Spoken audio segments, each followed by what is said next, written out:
Hello everyone, welcome to bachelors holiday kitchen. আজকের আমাদের mango special ভিডিওতে আছে আমের শরবত এবং আমের আচার। আজকের আমাদের প্রথম রেসিপি আমের আচার। এখানে উপকরণ হিসেবে আছে কাঁচা পাকা আম। এখানে আমরা আমের খোসা ছাড়িয়ে আমগুলোকে এভাবে স্লাইস করে কেটে নিব। কাটা হয়ে গেলে আমগুলোকে একটি বোলে নিয়ে নিব।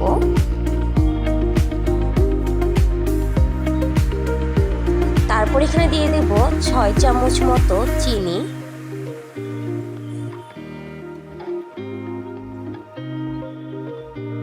চিনি দেওয়ার পর এগুলোকে ভালো করে একসাথে মিশিয়ে নেব।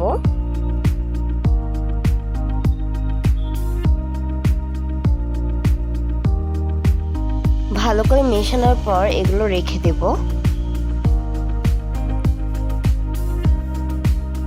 এখন আমরা আচারের মশলা তৈরি করে নেব। এর জন্য চুলায় একটি কড়াই বসিয়ে সেখানে দিয়ে দেব 5 ফোড়ন। তারপর দিয়ে দেব মোটা জিরা,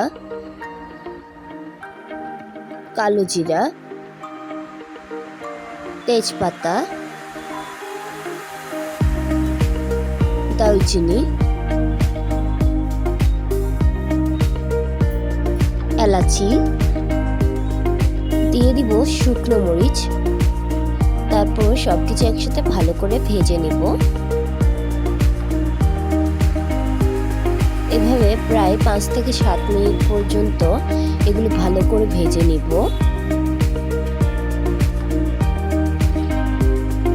5 থেকে 7 মিনিট পর এগুলো ভাজা হয়ে গেলে এগুলো একটি হামানদিস্তায় নিয়ে নিব।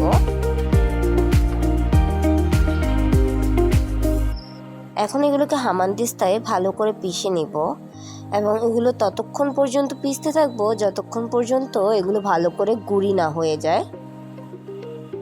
পিষতে পিষতে এগুলো এক পর্যায়ে এরকম গুঁড়ো হয়ে যাবে, তখন আমাদের মশলাটি তৈরি। এখন আমরা চুলোতে আরেকটি কড়াই বসিয়ে নিব। এই পর্যায়ে আমরা দেখতে পাবো আগে চিনি মেখে রাখা আমগুলো থেকে জল বেরিয়ে এসেছে। এখন এই আমগুলোকে আমরা কড়াইতে দিয়ে দিব। তারপর মিডিয়াম আছে এগুলো কিছুক্ষণ রেখে দেব। কিছুক্ষণ পর এগুলো ভালো করে নাড়াচাড়া করে এখানে দিয়ে দিব হলুদের গুঁড়ো, মরিচের গুঁড়ো, লবণ এবং ভালো করে সবকিছু আবারও মিশিয়ে নিব। এভাবে প্রায় 7 থেকে 8 মিনিট পর্যন্ত মিডিয়াম আছে আমগুলোকে চুলোর মধ্যে রেখে দিব। 7 থেকে 8 মিনিট পর দেখতে পাবেন আমের মিশ্রণটি এরকম ঘন হয়ে এসেছে,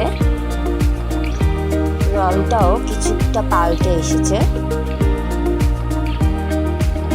এই পর্যায়ে আমরা দিয়ে দিব আগে থেকে তৈরি করে রাখা আচারের মশলা এবং সবকিছু আবার একসাথে ভালো করে মিশিয়ে নিব।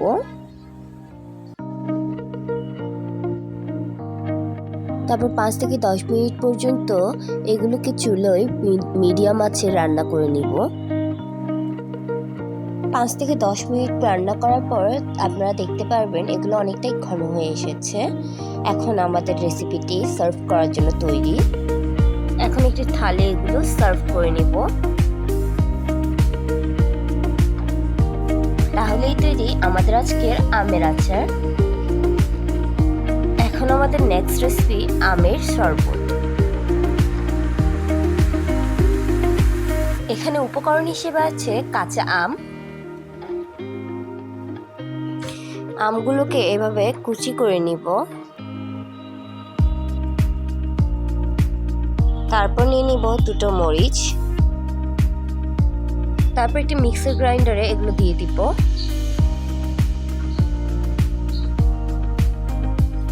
এখানে দিয়ে দিব সামান্য পরিমাণে লবণ,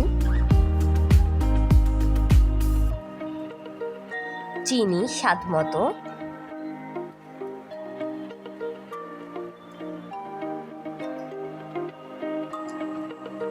তারপর এগুলোকে ভালো করে ব্লেন্ড করে নিব।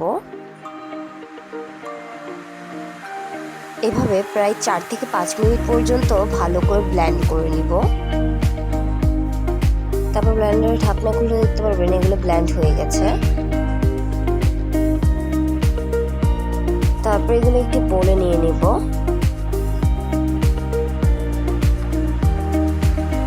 এখন ব্লেন্ড করা আমের সাথে মিশিয়ে নিব ঠান্ডা পানি।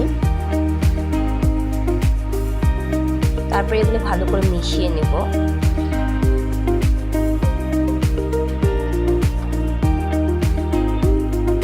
এখানে একটু অর্ধেক লেবুর রসও মিক্স করে নিব, তবে কিছু টেকনিক্যাল ইস্যুর কারণে এটি ভিডিও করা হয়নি। মেশানো হয়ে গেলে আমাদের আজকে আমের শরবতটি সার্ভ করার জন্য তৈরি। এখন একটি গ্লাসে এটিকে সার্ভ করে নিব। তাহলেই তৈরি আমাদের আজকের আমের শরবত। আমাদের আজকের ভিডিওটি ভালো লেগে থাকলে করে দিন লাইক, কমেন্ট ও শেয়ার, এবং এরকম আরও নতুন নতুন ভিডিও পেতে আমাদের চ্যানেলটি সাবস্ক্রাইব করুন।